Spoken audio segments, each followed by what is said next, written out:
So we have some more questions here. This is talking about the team competition, which I always find as an interesting kind of idea going into a state championship, um, with the team competition being kind of based on individual events.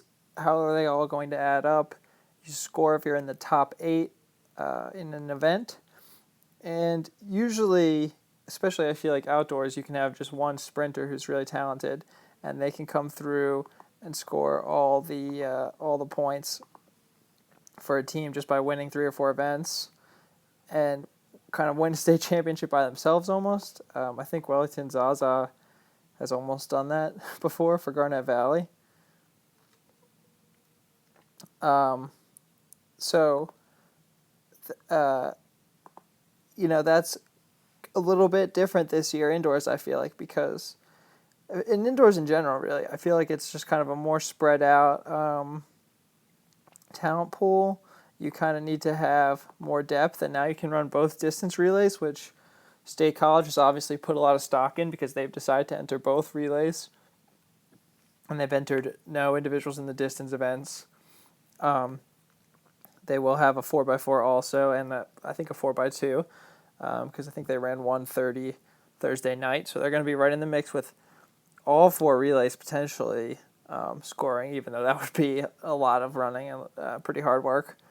I think State College has a chance to do really well in their two relays on the distance side, which is kind of what I know better. I'm not going to sit here and pretend that I know the sprinting, but Downingtown West, in theory, they could win the Open 4, the Open 8, and the Open Mile potentially, and that's 30 points right there.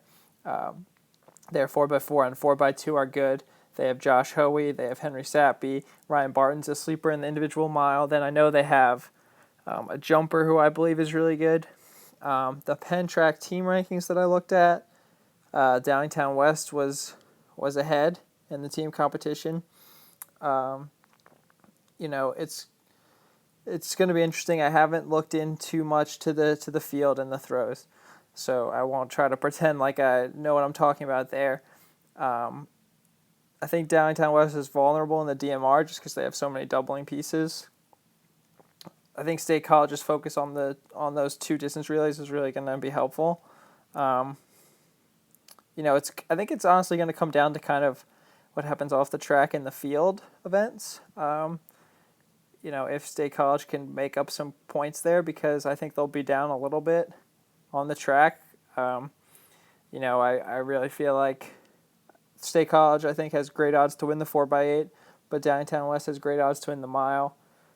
400, I think they're going to come away with some points as well, a decent amount of points there. So if I had to guess, I would pick Downingtown West for right now, if I had to pick.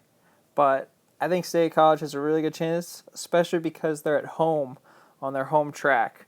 And I think that doesn't go overrated. It's pretty helpful to be on your home track. I think there's an advantage to that that I talked about in one of my prediction posts. And that could be enough to kind of pull off this, I would say, upset. I would say it would be an upset if they win. But I think Downingtown West right now has a little bit too much talent if I had to guess. So that's my pick.